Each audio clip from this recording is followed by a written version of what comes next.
We're not live yet.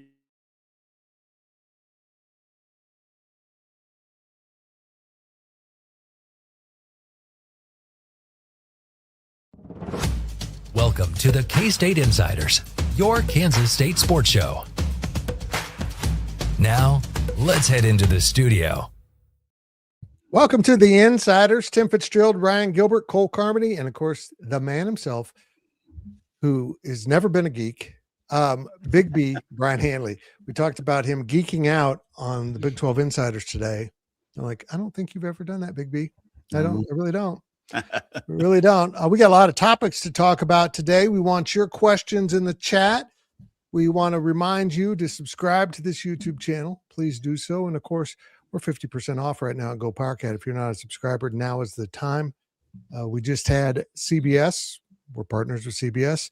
Break the news that's been behind our paywall for a very long time, that Jordan Peterson, the second in charge, the co-defensive coordinator at Texas A&M, is the leading candidate to have that position at Kansas State. That's part of the reason why Buddy Wyatt has been kept on, because he played for Buddy Wyatt. They've coached together. They're friends. So he's going to be on his staff.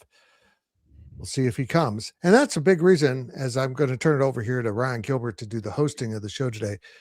But Big B, I mean, they're not going to announce anything more from A&M until after they're done. And if there's any coaches that are coaching for bowl teams, those aren't going to get announced till after the bowl games. I mean, Kansas State is in a holding pattern right now with its coaching staff. They are. The one thing about it is that because it's not public doesn't mean that behind the scenes things aren't working and aren't happening.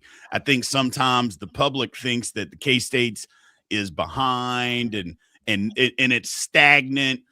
If the deal's already been done, heck, the ink could have already been signed, all of that stuff. They could be contacting recruits, all of that type of stuff. The only difference is it just hasn't been announced. So I wouldn't worry or panic if I'm Kansas State. If Kansas State, we don't panic, because just because something hasn't been officially announced doesn't even mean that a contract hasn't been signed. It just means that it hasn't been announced because, hey, I got this deal done, but I want to focus and finish because I want to give everything the attention that it deserves to try to go win a national championship, to try to go win a bowl game, whatever it is, to finish the right way. Right. In better terms, to be able to finish the right way. You know what else go ahead. is when you hear Gene Taylor at the press conference when Kleiman retired talking about, oh, he's not talked to Colin Klein yet. You know, there's more that is out there than just some of the things that you're going to see. So, yeah, that backs up your point, Big B. Yep. And Trey Scott, the GM, is on the ground. And I think that's why Cole and I discussed this the other day. I think that's why we're seeing some players into the portal, because they're already finding out, you know, what the offer, NIL offer, would be from Kansas State for next season. And I think they're exploring options. So I think this new coaching staff knows it needs to get into the portal and get some dudes. So they're probably saving money outside of Avery Johnson. We'll see. We'll see how that all plays out. But Ryan Gilbert, take it away. How about Cole? I let you take it away here. Somebody by Coach Peterson. Tell us about that. Yeah, I mean, Jordan Peterson, I think is a really good hire for K-State. When this was kind of becoming an option, we had talked about it over on Go Powercat, and I think the first thing that comes to mind when I think about Jordan Peterson is the Texas ties. Played at Texas A&M. Obviously, Fitz, you brought that up. Played for Buddy Wyatt when Buddy was at Texas A&M. And then he has developed some really, really good cornerbacks. Spent some time at Kansas. And, I think without the return to Texas A&M, there would be a lot of K-State fans who might have some pause, like K-State's hiring a guy who was at KU. But I think those few seasons at Texas A&M really validated him and turned him into one of the up-and-comers. And if it wasn't going to be K-State, guys, I really believe that Jordan Peterson was going to get the defensive coordinator job at Texas A&M. That's kind of my theory on the whole thing. Lyle Hemphill, I believe, was just recently named the defensive coordinator for Texas A&M because of the sitting defensive coordinator is off to Kentucky to work on Will Stein's staff, and He was not the co-defensive coordinator. I believe he was like the head coach of the defense. Texas A&M has a million different titles for their defensive staff. But the fact that Jordan Peterson got passed up on that promotion, my first thinking was, oh, that's interesting. My second thinking was, does Mike Elko know that he's already off to Kansas State? And I think it's probably the latter. And guys, you know what? If that wasn't true and he wanted to hire Hemphill over Jordan Peterson, then that gives Jordan Peterson very good reason to take a promotion. So I really like the hire. And I think it says a lot about Colin that he is that well regarded at Texas A&M that now at least two guys we know of are headed with him to Manhattan. Agreed. One player that will not be coached by Jordan Peterson is Ryan Davis. Announced he was going to be entering the portal on Wednesday. And we'll get to Jayce Brown here, guys, in a minute. But sticking with defense, I don't think we ever saw what Ryan Davis was really capable of in Manhattan. Just injuries bugged him throughout his time in the Little Apple, and would have been nice to keep a guy like that around. Fitz, it would have been nice to keep Jayce Brown around as well, but now that on the bright side does free up some of your NIL money to go spend elsewhere. I got to admit, I'm more upset about Davis and Brown. I mean, I don't know. I just think when you got young players that have shown some potential and promise, you want to keep them around. I'm intrigued by this. However, he did manage to have two of the worst personal foul penalties I've saw all season in watching any college football. Just egregious late hits. So he had Utah. What was the other one? I'm There's blanking. one at Arizona, right? Arizona, yeah, he nailed the guy out of bounds, like clearly out of bounds. That's right. Like the guy was basically on the bus, and he went out in the parking lot and hit him. But yeah, when you see a guy like this who seemed to be bought in leaving, it's disappointing. But again, saying you're going into the portal doesn't mean you're leaving. You might get into the portal and realize, hey, the offers aren't what I thought they'd be. I had an agent tell me I could get this, and this is happening a lot. I just recorded a series of daily deliveries about how these so-called agents, these people that just claim to be an agent, are getting players into the portal with promises that just aren't going to happen. And maybe he's heard that and thinks he's worth $1 million or something, and he's going to find out later and then say, hey, K-State, I'm going to CJ Jones this thing and come back, because we've seen it at K-State with basketball. So I don't know, man. This is just going to be the process. It doesn't, nobody really bothers me at this point, because it's just the game. It's just how it goes. There's nothing you can do. You can complain all you want. You can say bad things about the team taking them or the player, but it's the system. It's a horrible system, but here we are. We got to live in it. This is what I'm going to say before I let Big B chime in here, Gilbert. And I'm asking Big B this question because I think that this is very valuable to the conversation. As a former player, if someone were to have gone to you and said, hey, we think that you could be worth this amount of money, but the only way that you're going to be able to know that is if you go and do this, would you not have said, okay? Because that's exactly what's going on with the transfer portal right now. And just because you lose a Ryan Davis, there's 75 other Ryan Davises who are entering the transfer portal doing the exact same thing that he is doing. I'm not saying that Ryan Davis is irreplaceable. I'm not even saying it's a bad thing that he's entering the transfer portal. What I'm saying is it's the system, and I don't blame these kids for doing it, because when you are a guy like Ryan Davis, Jayce Brown's a completely different story, and we'll talk about him. But when you're a guy like Ryan Davis and your position is in demand, you are an up-and-comer, you are looking for, let's just call it what it is, a massive raise, because what he's making this past season versus what he'll make next year, if it's at Kansas State or somewhere else, is going to be significantly higher. Maybe if you were in that position, would you have at least thought about doing the same thing? Because Ryan Davis is not going to be a guy who plays in the NFL. He's not big enough. He has to maximize his time in college. So I don't even think it's that crazy of a thing for guys like Ryan Davis to do what they're doing. It's the system we've created, and they're just taking advantage of it. I mean, I wouldn't necessarily say he can't play in the NFL. I mean, if he gets on a team that runs a 3-4 system as an outside linebacker, he's plenty big enough for that and athletic enough. But that doesn't necessarily mean he's going to. At the same time, to answer your question, Cole, 100% I would have done that. I mean, and that's why I don't blame guys for doing it, is because, you know, we were talking on the Insiders today, and I was talking with Fitz. I'm like, at the time when I played, Kansas State was at the top of the food chain. So not necessarily money-wise, but at the top of the food chain as far as teams in the country. So did I want to go play anywhere else? Well, no, there's no need to go do that. However, if Ohio State, who was also at the top of the food chain, would have called me and said, hey, Big B, we got a left guard spot here for you. Here's $400,000. So let me get this straight. I can go be 3.5 hours from my house. My family can, number one, drive to every home game, but every game that I play, they're going to be able to watch it, and I get $400,000 in my pocket. The answer to that was I would have been gone before they got off the phone. So it's just different. You know, the avenues are different these days. But having said all that, I don't blame them. You know, I just don't blame kids for doing it. The people that I blame are the adults. And the reason that I blame the adults is because of the lack of rules.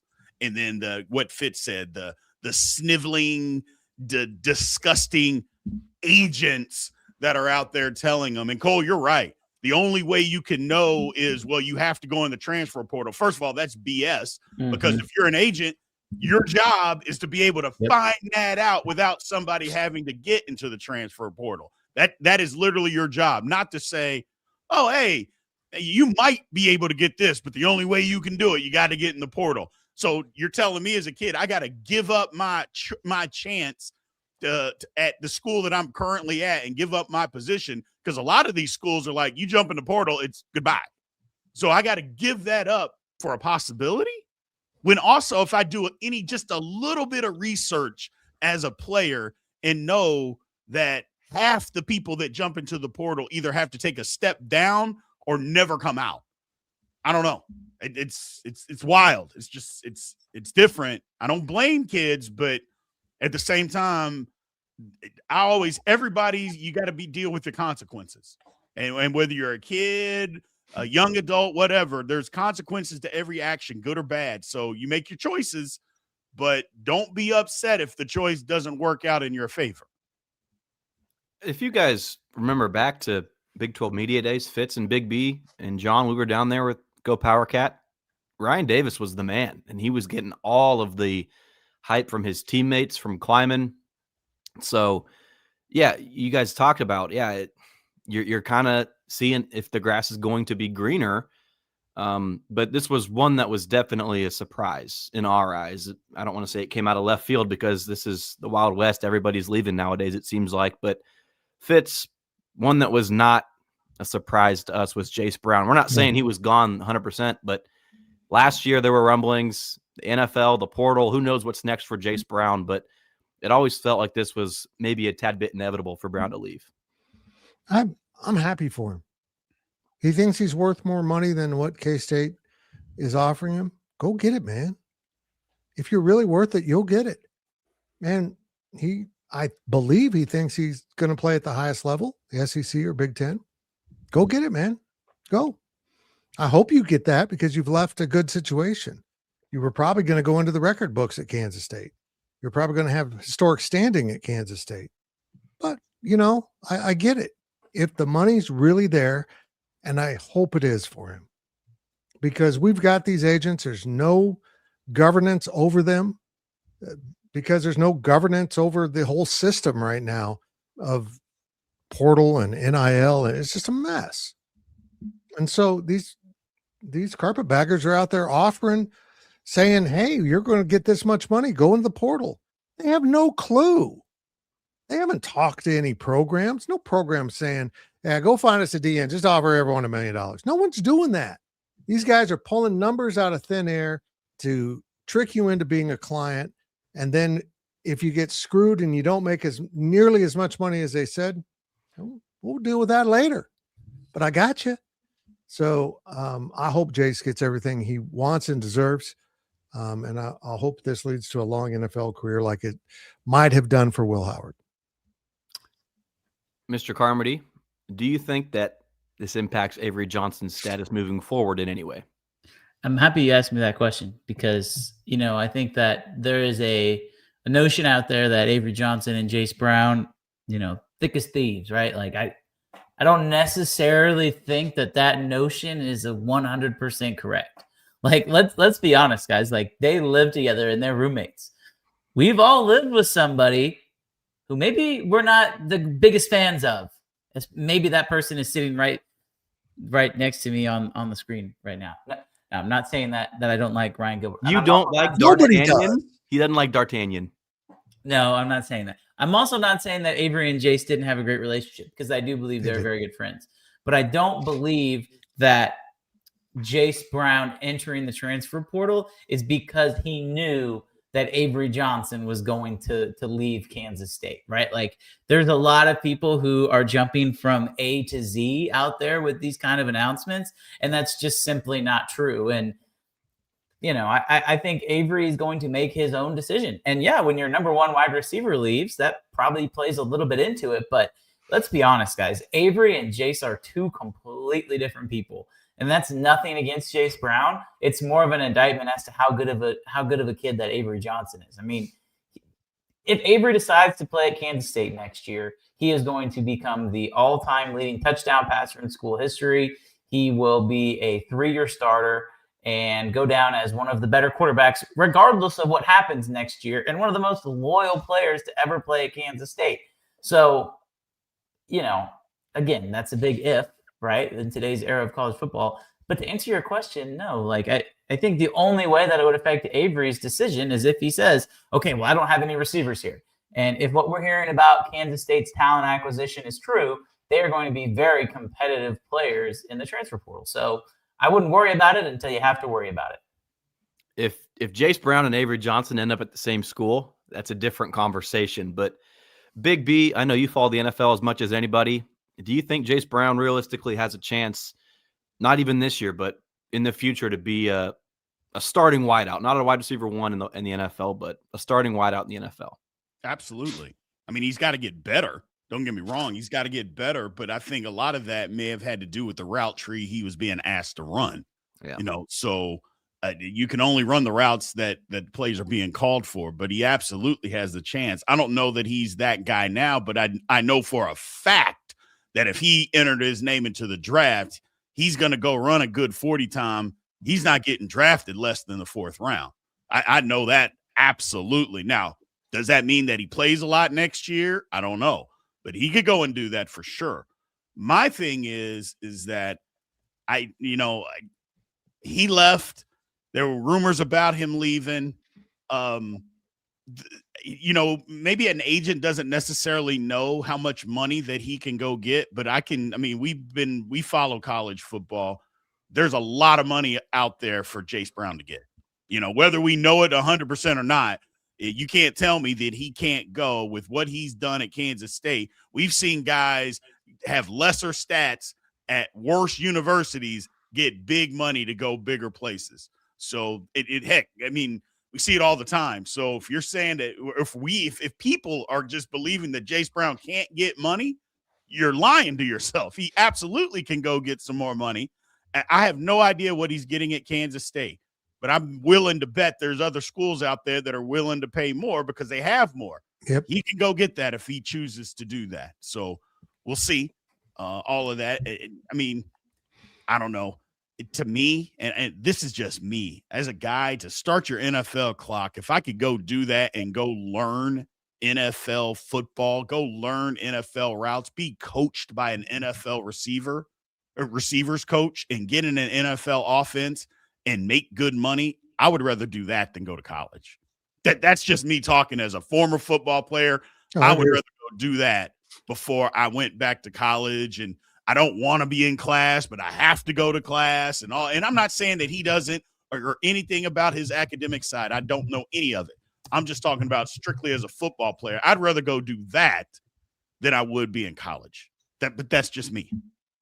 Going to the SEC, going to the Big Ten, that's still a step closer to the NFL than what you're going to have in Manhattan. If you're Jayce Brown and you look at just the wideouts over the last 10 years, and Jayce Brown's the best wide receiver Kansas State's had since Tyler Lockett, right? That's probably a bigger issue to shift over to maybe Colin Klein and the wideouts, right? Jayce Brown, in his mind, if you think you can go prove a lot more at a different school, you're not crazy, man, because Kansas State's wideouts, what's been the Achilles heel fits for Chris Kleiman the last 7 years? It's been mediocrity at the wideout position. Yep. And it's been a ball and chain on this offense. Yeah. I mean, if you're going to have a running game, you need it balanced with a throwing game. And nobody was scared outside of Jayce Brown of receivers at Kansas State. They just weren't. But Jayce had that home run threat, and he showed it. Again, as Big B said, he's got to get better. He dropped too many balls this season that were possibly game-changing passes that he dropped. So, but the dude can do what you want the most with a receiver. He can fly. Well, you probably want him to catch, but he can flat out run. And you can't really just coach that up. And I'm happy for him. Go find the money, man. And I think K-State's going to go out there with Colin Klein and find some receivers. A few things worth noting here. I did look this up. Big B, you brought up the 4th round. I have no idea where Jayce Brown would end up. That's a pretty conservative, I think, approach. 4th round, he could go higher, could go lower. Those contracts, typically, you get 4 years on that contract, spans anywhere from $4 million to $5 million, depending upon where you're picked. So you're looking at about $1 million a year. That doesn't include signing bonus. Obviously, I'd have to do a little bit more research into that just in the short time you were talking about. It got me thinking. But I feel very confident in saying that Jayce Brown's NIL value is at least twice that, at least where he's at right now. He's currently ranked as the 16th best player in the transfer portal by 24/7, the 5th best wide receiver. I'd imagine he probably stays in the top 40 or 50. There's going to be some bigger names, obviously, as the college football playoff winds down. Guys will jump in there. So I think he'll be a top 10 receiver, maybe. But there's going to be some bigger names that jump in. So that's just kind of the inflation, right? Like, imagine paying the 10th best wide receiver in the transfer portal twice as much as they'll make in the NFL. Like, it's crazy to think about. And so while I don't disagree with your point, Big B, I don't think he sees it that way. Why would I go to the NFL where I'm probably not going to play that much, where I'm going to make, half as what I'm going to make in college?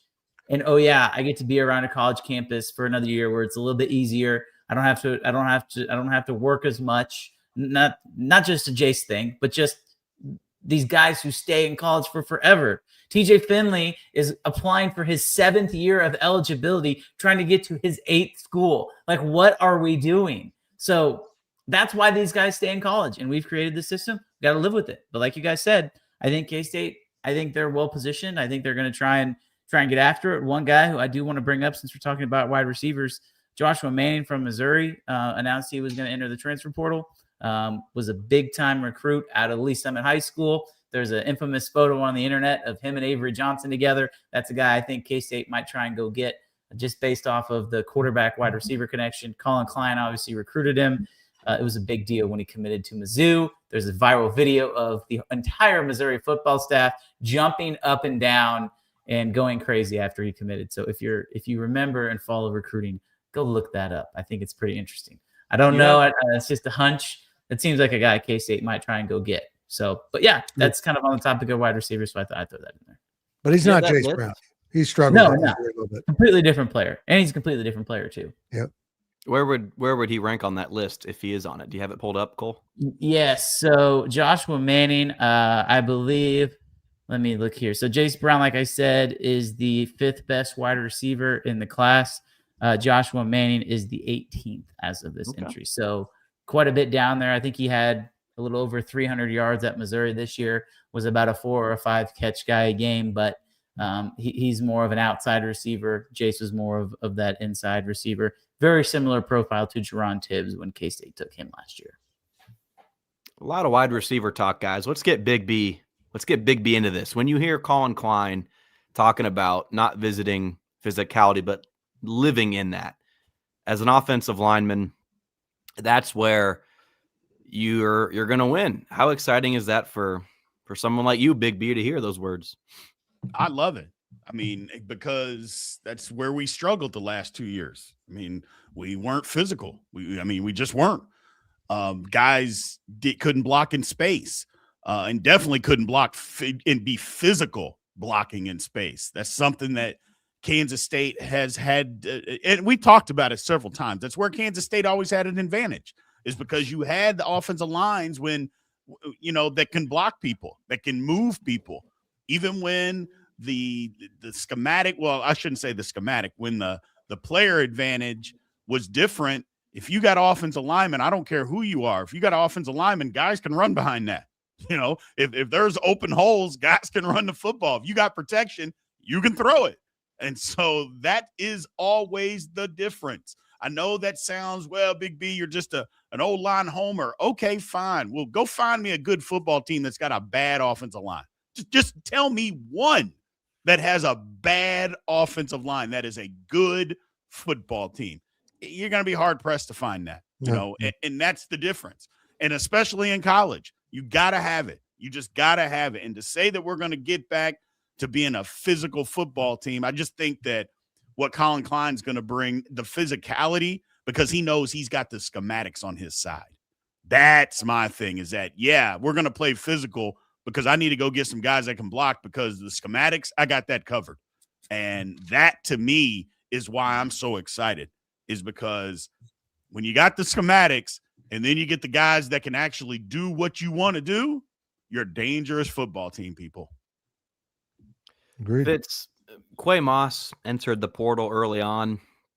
Now there's been waves upon waves, and Wednesday hurt with Jayce Brown and Ryan Davis. Where is Kansas State right now in this storm? Or is there a lot more to come, do you believe, or are things starting to calm down? No, I think there's more to come. I think not going to a bowl has delayed the process, because let's be honest, if they went to a bowl, these dudes would have announced earlier and said, I'm not doing bowl prep and possibly getting injured before I get paid. So that's another reason why they didn't do the bowl thing, because now you get maybe this decision-making pushed down the road a little bit, but there will be others, and there probably will be significant players. Going back to Cole's point about Avery, people, I said on one of my daily deliveries, if Avery goes into the portal, so be it. They took that to mean that I was saying, well, Jayce went in, so Avery will too. That's not at all what I'm saying. I think they're totally separate. Now, if he decides on his own to go into the portal, they might end up at the same school. Someone would be smart to try to offer him both. But I think K-State's going to have departures. My gut tells me Avery will not be one of them, and that's just purely gut. But folks, you got to roll with it. It's what the system is, and nobody wants to fix it. And there is a fix out there, and I just advertised for the next 3 days of daily deliveries, because I just recorded all of them about this topic and about the things going on in college football, the solutions and the hangups with getting it all done. But it's out there. There are solutions. They're just not doing it. Agreed. Yeah. I was just going to bring this up. You're talking about the transfers, and I did want to say I agree with Fitz. Like, I've heard some pretty good things about Avery in the last few days. So, obviously it can change. Like, there's no denying that, but it's also worth noting that Trey Scott is in the process of negotiations. And so I think you'll see some guys who maybe make that decision of, oh, okay, well, I'm not going to get what I want, or, oh, I'm told that actually the evaluations told me that I'm not probably going to be where I want to be. I think right now, a lot of the guys who have entered the portal are guys who noted, I'm not going to play here no matter who's here, so I'm going to be gone. And then you have a handful of guys who have obviously decided that the value that they've been told that they're going to be is not what they want to hear. I'm not saying that's the only reason, but I think that's worth pointing out. I also think it's worth pointing out K-State had 28 outgoing transfers last year. A lot of those guys were due to the roster cut downs, but they had 28 guys go out into the transfer portal, and they also had a bigger senior class. This year, I want to say K-State graduated 13 or 14 guys. I would expect that outgoing class to look very similar. Right now, they're at 15, 28. I think they'll probably get a little bit over 30. You combine that with the 15 or so guys who are leaving, you're really looking at what is that? 40% of your roster being turned over. I don't think that's a crazy thing to say. And you know what, guys? The elephant in the room is after a 6-6 season, I don't think that's the worst thing in the world either. Yeah, I mean, so some people need to understand that some of the guys going to the portal, I don't think this is true of Jayce or any of the guys we've really discussed, are being told you don't have a spot here, because it runs two ways. Now they're just flat out cutting players. You know what? We're done with you. See ya. Go to the portal.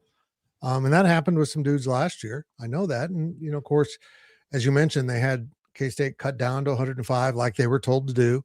And that cost some mostly walk-ons that were cut loose, but there were some other ones. So, yeah, this is just the process. And yeah, I see someone over here talking, how long can this last before there's a breaking point? It's impossible to know, because this is accelerating. The spending from year to year is accelerating so much. It might be next year where you see schools break. You're seeing schools take on, obligations with private equity now, and conferences are doing it. It's insanity. They have to sit down and really think about where they're going, because all their solutions have problems. There's big problems with private equity. We all know them. And maybe the Big 12 hammered out a deal that'll work, but I'd like to stay away from it. I'd like to pursue more vigorously other solutions. But you know, there's a belief in the SEC that if we continue this process, we're going to be kings of the world, and they're willing to destroy college football to be kings of the world. And it's just a sad situation. Big B, how much does NFL's salary cap go up? It's like 5% every year. It's a lot less than what's going on with the spending right now in college football. Yeah, it's around 5 to 8%.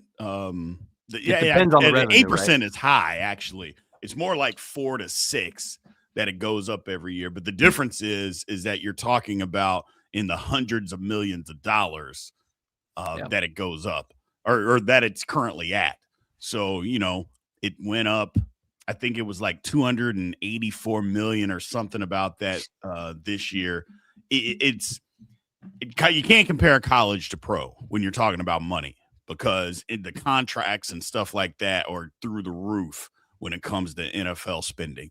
And that's the difference, is that the NFL is at a different level that college is. People are worried about that, and you should be worried about it, but they're not going to get to the NFL level. It's the money's not there. The money isn't, even with the boosters and the big time boosters and all that stuff. The money won't get that high because it can't get that high, where the NFL, it can keep growing because advertisers are going to keep paying. And I mean, unless they decide they don't want to, but they're not going to stop that. The amount of, because everybody always says, why do these advertisers keep paying all these astronomical amounts? Because they're making money. If they weren't making money, they wouldn't be doing it. It's like when people complain about there's so many hotels being built. Well, people don't just build a hotel because nobody stays in them. Like, I'm going to build this hotel so we get 3 people a week. Yeah, that doesn't happen. They're building hotels, places, and houses because people are buying them and they're staying in them. The same thing with this type of money. It's going to continue to go until people stop making money. And I just don't see that slowing down anytime soon, if ever. Agreed. You know, I want to go back to what Cole said, and, you know, I don't know if those numbers are right, but it illustrates what's going on, that a kid can play an additional year in college football and get paid more than a 4th round pick. What in the hell are we doing? This was never intended to be this way. When they did name, image, and likeness, it was so, hey, you can be Long MacArthur Ford's pitchman. Deuce Vaughn, porta potty. Oh, yep. Everyone loves a good deuce in a porta potty. I retract that statement right now. Yeah, I was going to say that's tricky. Great commercial, though, by the way. Great commercial. Great commercial. People didn't appreciate the fact that was the inside joke. Right. That Deuce couldn't find a porta potty. Anyhow, that now we're just paying players, which was never the intention. And but there's no stopping it. It's happened. There's no violations of rules because the courts have said you can't stop this. It's insanity. So, but yeah, the fact that players are opting to stay in college rather than take a pay cut in the NFL. But here's the thing though, at the highest levels, those guys aren't doing that. No, I agree. And that's the difference. At the top, first round picks aren't staying in college. Second round picks aren't staying in college because if you're going to stay in college, then you don't want to be a professional because the money that you would make is much more than staying. Because I think, what did the top guy, Arch Manning got like $5 million or something like that. Well, if you're a first round pick, you're making triple that. So you want to stay? No, you're not going to stay. Or if you do, then you probably know, yeah, I'm really not as good as what people think that I am. And I need to stay in college as long as possible before I get exposed. And then I don't make any money. So I get that part of it. But Arch, that was also about you. I'm gonna circle this. I'm gonna bring this full circle, guys. We started this segment talking about Ryan Davis. I was curious, so I looked. First of all, transfer portal ratings are incredibly difficult, and I take everything with a grain of salt because there's so many guys who enter the portal. It's nearly impossible to rank them. So take this for what it's worth. Ryan Davis right now, I'm not even gonna have you guys guess because you wouldn't. He is currently ranked as the 32nd edge and the 353rd overall prospect in the transfer portal. So take that for what it's worth. But again, I cannot stress this enough. NIL value is so much different because Ryan Davis is going to go somewhere. He's going to get paid. Fans are going to have no idea how much he makes. And it's probably going to be more than the average fan would like because they're going to look at his, whatever recruiting metrics and say, oh, he was probably by the time this is over, the 50th best edge in the entire transfer portal. And he goes to wherever and makes more money than people think he should. So just understand that that's where we're at. Yeah. The transfer portal and NIL are kind of like Ryan Gilbert's love life. Right? Even if most of the schools or females think you're not worth it, it just takes one. It just takes one to say, yeah, you're worth the money, or yeah, in the case of Ryan Gilbert, he's not that bad looking. That's all it takes, someone to say that, and you are worth what the market pays you. Whether the whole market agrees or not, if you get paid, you know what? That's what you're worth. You got it. So, yeah, this will be really interesting. I think Ryan Davis is probably a great bargain. If that ranking is going to reflect to what he gets paid, he may not be leaving. But I do think he's probably undervalued there because with just really one season to judge him on, they probably rolled back to high school and saw 3 stars and went, okay. Yeah.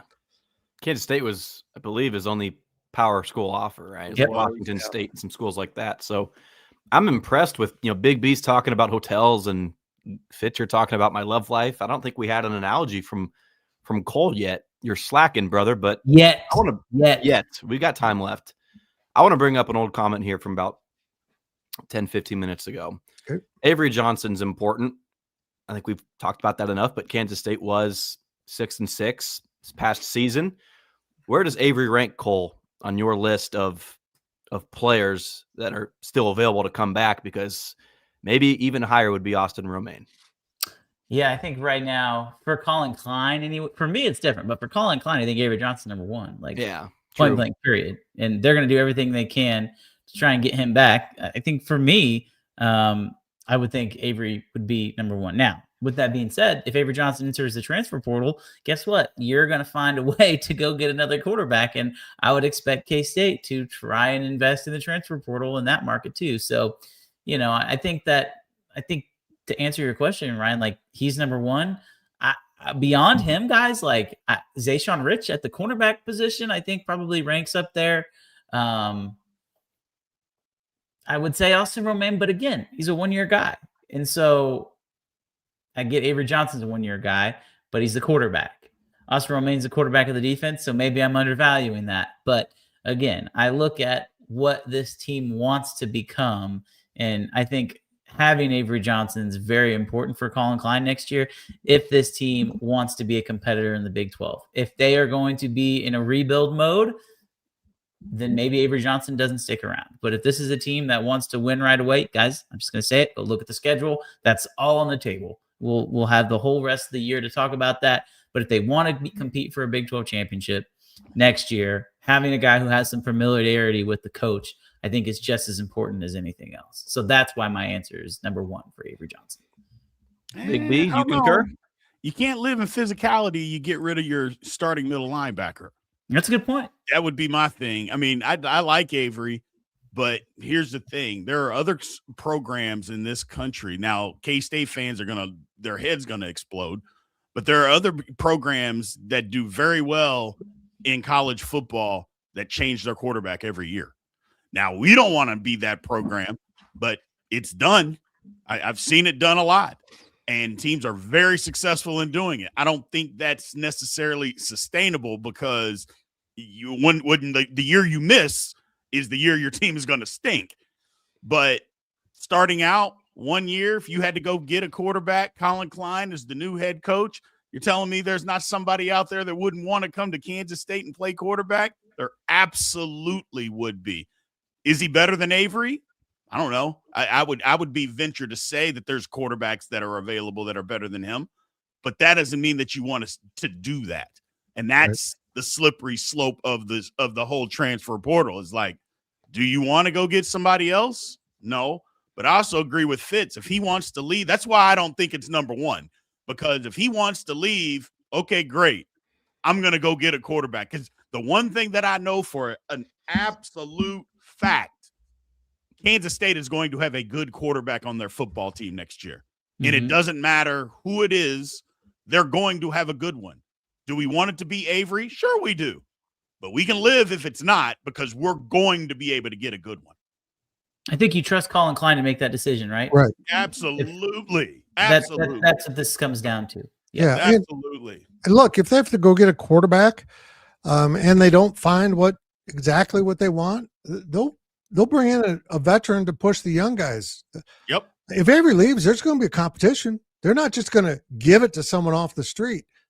You know, they feel like they've got some untapped upside in these young guys, and I expect Colin to go heavy into developing them.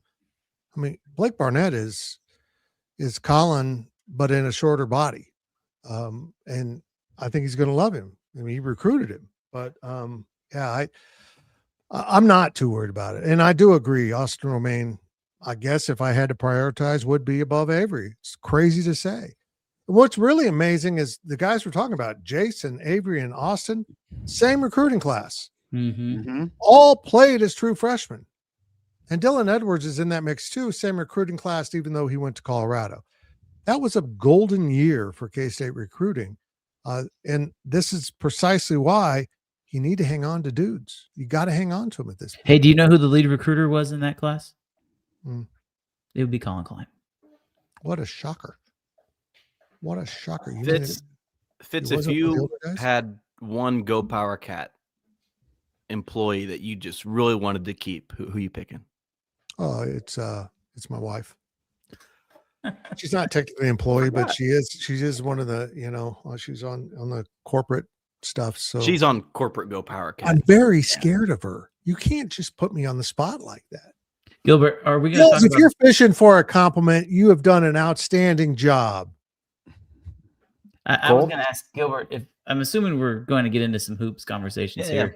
Yeah. So before we do that, I just want to give a shout out. We haven't talked about this yet. I don't know if any of you fellas watched the Junior College National Championship last night. K-State had 3 signees participate in that game. Derek Sally from Hutch caught the first touchdown pass. He ended up with 4 catches, 50 yards on the night. But that was mostly because Iowa Western completely dominated the trenches. Andy Berberia, the K-State signee on the other side for Iowa Western, 3 sacks and 6 tackles for loss, I believe, on the night. They had I think they had 8 sacks as a team. So they dominated up front. And a lot of that was because of the defensive tackle on the interior. So shout out to Iowa Western, Andy Berberia, national champions. Him, Derek Sally, along with starting safety MJ Graham from Hutch, will be in Manhattan next year. So just wanted to shout out, especially Berberia, because that's a guy who absolutely dominated last night. That's living in physicality right there. Yep. That's total domination. I'm telling you, man, K-State would be wise to get back into the JUCO market. They would be wise because it's the forgotten hidden gem. That it was a hidden gem for Coach Snyder, and everybody figured that out. And now the transfer portal, people just don't want to deal with JUCO kids anymore. Well, I'm telling you, there are some talented people in there, and you can call me biased. Fine, I'll be biased. I'm just telling that would be very wise if Kansas State dipped back into that market. They've had a little. I mean, Uso, Stubblefield. There's been a couple guys here and there. Kobe Savage, another junior college guy, had a lot of success. Malcolm. Yep. Malcolm Crowder, Butler County. But you're right. I mean, these are all emphasizing exactly what Big B's saying. Yeah, for sure. Not disagreeing with you, Big B, but yeah, you are. No, come on, man. I'd never disagree with the Steelers fan. Me and Cole, we had a lot of fun out in Omaha. We appreciate everybody on Go Power Cat on the message boards that gave us some advice on what to do, where to go. If you're not on Go Power Cat, you can get 50% off your annual subscription. Sign up right now. But Cole, just when you thought the season was over, K-State goes and beats, albeit a bad Mississippi Valley State team, but then you come out on the road, Big East environment, and we were both there. I wouldn't say it was Allen Fieldhouse level or anything like that, but that's as good as most Big 12 venues are going to be. So the notion on Saturday was, okay, say what you want about Creighton, ... But now Creighton on Wednesday just went and beat Xavier, and they absolutely dominated Xavier, Big B's old basketball team. Sorry about that, Big B. Don't be sorry. Just when we all thought it was over, maybe the door's cracked open just a little bit. It was a great environment, and the reason you could tell that it was a great environment is because the fans stayed engaged. And just when Creighton would start to make a run, they get it below 10, everybody would stand up.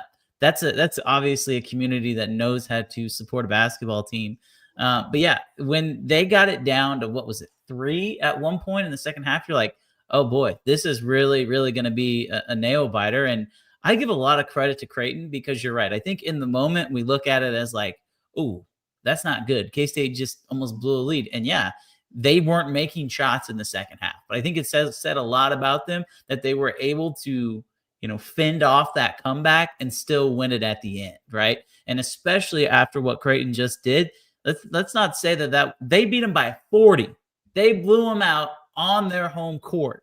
And so I think that I wouldn't be surprised to see Creighton, rattle off a few W's here. I'm not saying that's going to affect K-State in March because they got to worry about themselves. But I think if you're a K-State fan after watching that game, you got to feel a little bit more confident about the potential direction of the season, because yeah, I mean, these guys they're not done. And I'm not saying that last year's team would have lost that game, but it probably happens. It probably happens. So I give those guys a lot of credit because that was a win that they really, really needed. A lot more can be said about what happened late in the game. Cole, you mentioned it. Creighton had all the momentum on its home court, and it was David Castillo who was able to come up with just a huge layup. And there's so much more to be said about that than what happened in the first half. And the 11 3-pointers, guys, we've seen that all year. Not all year, but this team can hit shots from deep. We all know that. That's where their bread can get buttered in Big 12 play. But 5 to grind, the staff always harps on it. It showed Big B out in Omaha late when it mattered most. Yeah, I mean, to me, it was indicative of what we feared about this team, the basketball game, is that they shot so well, and then they were in the first half, and then they were the exact opposite in the second. But my takeaway from it and why I was so happy is because they did it with PJ Haggerty just didn't do a whole lot. It wasn't that he played bad. It's just teams, look, they're going to decide, hey, this guy, we're not letting him beat us. We're just not going to. And he got into a little, maybe forced a few shots here or there. I think he's got to be better distributing the ball and maybe not get the high ball screen so far away from the basket to where he can't get it to anybody in scoring position. So he needs to have more assists. But that's more of an offensive philosophy thing. but the team won and he didn't do a lot. You know, I mean, if the leading scorer in the country scored 10 points, only had 1 assist, and they were still able to win the basketball game on the road in that environment, to me, that's the most encouraging thing, is that they were able to win, that other guys stepped up, because you're going to have that. I mean, because when he does have a good game, you still need other guys to come along with him. You can't just watch him play. Good teams don't do that, man. Good teams don't just watch the star play, because he needs them. For him to do his thing, other guys have to be able to do their thing. And that was why I was so happy with Castillo doing his thing, because I just feel good for the kid, because, again, this is a guy, we talk about transfer portal stuff. He could have left after last year, didn't play. I thought he should have played a hell of a lot more, but he wasn't ready, and he didn't play. I just thought they should have played him just so he could get more experience, but they didn't do that. They were trying to win and trying to make the tournament, and that didn't happen. But he stuck around, got better, and he and the team are reaping the rewards of that kid's hard work. And that's what you like to see. I love that he is playing the way that he is playing this year. David Castillo, came to Jerome Tang and said that he wants to come off the bench. And so regardless of how good or bad this Kansas State team is, it's a group that wants to play for each other. Castillo made back-to-back buckets, and Abdi Bashir is about to check in, and he gets up and goes back to the bench. Yep. Because he notices his teammate is hot. So, K-State, I don't care how good or bad the team is, you're going to have a chance when guys are fighting. Last year, we've talked about it enough. Cole, you said, last year maybe K-State doesn't win that game in Omaha last year, right?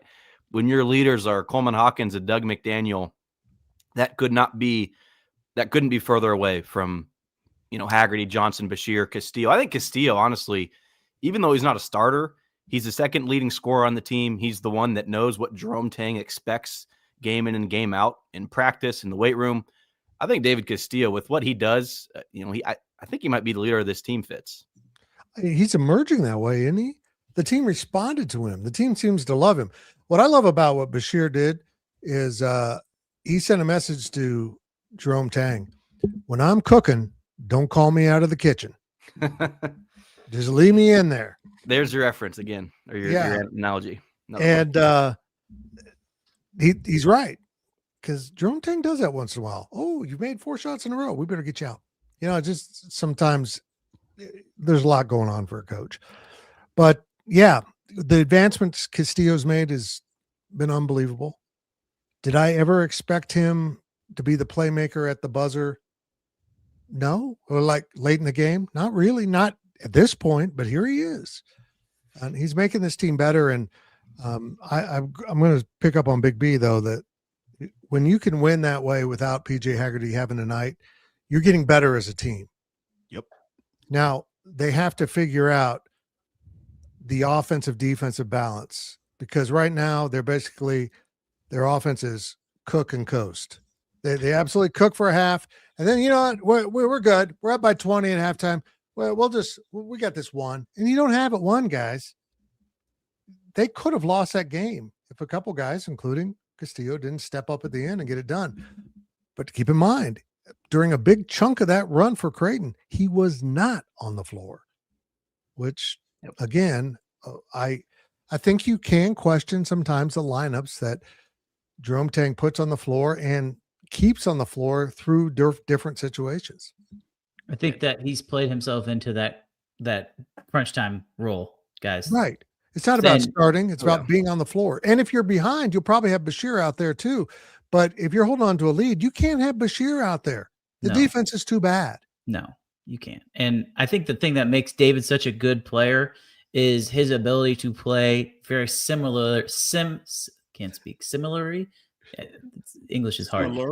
He's very similar to PJ Haggerty in the style of game that he plays. And I think being under Haggerty for a year is going to make David really good next year, because the way that he's been able to get to the rim this year is just incredible. I mean, guys, he could not even rebound last year because he was so skinny, because he was so frail. But now he's built like a Division I basketball player, right? Like, He wasn't necessarily built like that last year. This year, he walks out on the court. He looks like he belongs in the Big 12, and it's going to help him in the Big 12 conference. But on nights where PJ only scores 10, you have that option of David Castillo stepping up.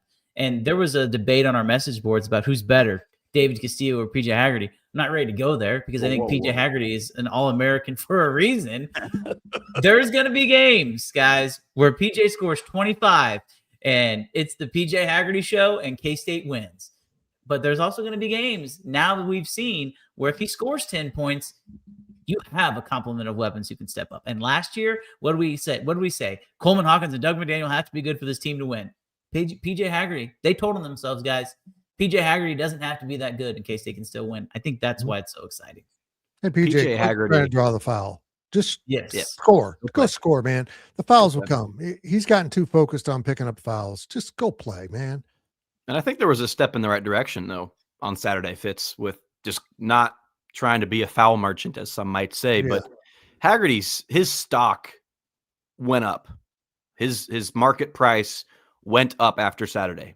So the blueprint of honing in on Haggerty, go watch the tape, guys. The double teams and the emphasis that Creighton was putting on him, especially early on. You see, Bashir and Castillo, like Bashir had 4 threes in the first couple minutes of the game. That wasn't just a coincidence there. When you hone in on Haggerty, you're going to have to pay the price if your teammates can step up. And Kansas State's, especially in the first half, it was Haggerty and Castillo. Kamari McGriff hit a three-pointer. His teammates stepped up. So that's going to open the door for Haggerty moving forward, because now this is on tape. This is on film. If you're, BYU's the first Big 12 team that's going to come into town in early January to open up conference play, you're going to see that and say, well, shoot, I mean, we can't just double team Haggerty every possession. This team does have playmakers, and there, more importantly, is firepower off the bench, the depth with David Castillo coming in as the reinforcement. Yep. I agree wholeheartedly with everything that you guys said, and I'll even take it a step further. Look, Haggerty is probably looking to – look, Haggerty's a pro, but he's not an NBA guy, because if he was, he'd already be there, and that's the difference. I think his step doesn't mean he can't get there, though. And I think his step to getting there is being more a distributor and getting more guys involved. I think that's the avenue that he would have to go, because everybody knows that he can score. He's not the greatest shooter. He can shoot, but he's not the greatest shooter. So I think the avenue for him to get there is being more of a distributor of the basketball, being the tough guy, getting downhill and getting and finding guys that can make shots. I think that's more of the avenue, and I think that's the avenue for this team to be the best that they can be. You guys mentioned him being trying to be a foul merchant and just drawing a bunch of fouls. That's not the route. It's just not. That's not the route, because it's not that he's being a selfish guy, because he is far from selfish, but for K-State to be as good as they can possibly be, they need 3 guys that average over 10 points a game. They need him and 2 other guys that are between 12, 15 points a game, and probably a 4th guy that's right at 10, and maybe even a 5th guy, because they want to score, that's right there too. I mean, that's how they're going to be able to do it and be able to distribute this thing around. And if they can find it, if they can find all of that stuff, they got a chance. But that's going to be the way to go. That is the way to go. And I think we saw a lot of that, like I said, just other guys stepping up night in and night out, because if we're all being honest, they don't have the advantage. When they play the upper echelon of this conference, they're not going to have the player advantage. But you can win in those games when you get other guys involved and they start making shots, because basketball is one of those games, man, where if I make one, I might make another. And if I make 2, I might make 4. and that's just the way it goes, man. You get that confidence going, and it's kind of like Gilbert at the bar. He gets 1, he gets 2, he might get 4, but it's too many nights, though. He just 0 for 8. 0 for 8. We can't have those, Gilbert. You can't have those. He knows a lot more about striking out than he does.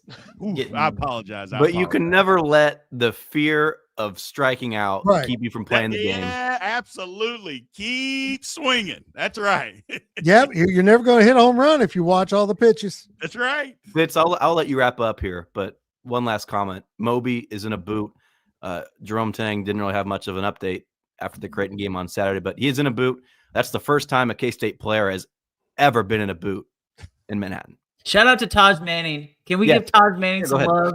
Shout out to Taj Manning. Playing good basketball, isn't he? Yeah, shout out to Taj Manning. He was on the Elite Eight team, Jerome Tang's first season, recruited by Bruce Weber, stuck it out. You want to fall in love with a basketball player, fall in love with Taj Manning, because that kid, he means everything to that program. And I can't wait for him to actually have a night where he has even more of an impact on the offensive end, because his ability to defend, grab rebounds, he got an offensive rebound, got a putback.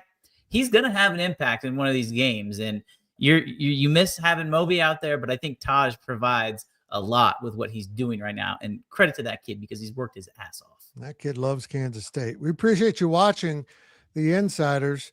One final comment. Why does Fitz make girl jokes for Cole too? Why doesn't he? Because Cole doesn't deserve them. Cole is paired up. Cole's not worthy of the jokes. Cole is a master of his domain. He's got it. And I like her. There's no way I'm going to like a girl that likes Ryan Gilbert. Jeez, what are we talking about? Let's be real. It's Ryan Gilbert. If you see Ryan Gilbert out tonight in Aggieville, give him a big hug, particularly if you're a guy. Thank you for watching the K-State Insiders. This has been a GoPowerCat.com and Spirit Street production.